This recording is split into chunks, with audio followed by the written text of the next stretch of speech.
పరశురాముడు తన తల్లిని వధ చేసిన తర్వాత చేతికి అతుక్కుపోయిన ఆ పాపం నుండి ఎలా విముక్తి పొందారో తెలుసా?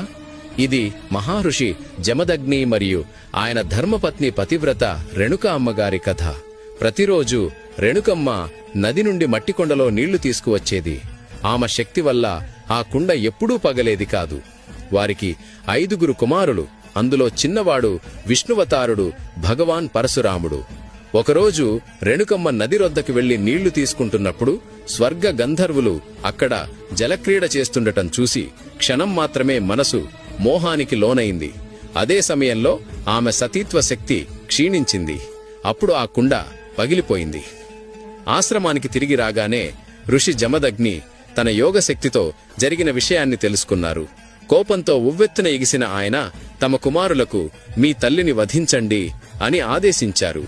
4 పెద్ద అన్నలు నిరాకరించగా జమదగ్ని కోపోద్రిక్తులై వారిని వెంటనే రాతిగా మారమని శపించారు. తరువాత పరశురాముడు తండ్రి ఆజ్ఞను ధర్మంగా భావించి భారమైన హృదయంతో తన తల్లి శిరచ్ఛేదం చేశాడు. పరశురాముని విధేయతతో సంతోషించిన జమదగ్ని వరమేదైనా కోరుకో అన్నారు. పరశురాముడు తన తల్లిని తిరిగి బ్రతికించాలని, రాతిగా మారిన అన్నలను మానవ రూపంలోకి మారాలని కోరాడు. అదంతా వెంటనే ప్రసాదమైంది. అయితే వారి చేతిలోని కుల్హాడి మాత్రం తల్లి హత్యా పాపంతో అతుక్కుపోయింది. ఎన్ని తీర్థాలు తిరిగినా ఆ పాపం చెరగలేదు. చివరికి ఆయన తూర్పు హిమాలయాల్లోని లోహిత్ నది తీరానికి చేరుకున్నాడు.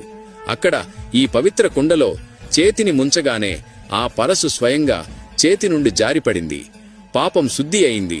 ఈ స్థానమే నేడు అరుణాచల్ ప్రదేశ్లోని పరశురామ కుండ్గా ప్రసిద్ధి చెందింది.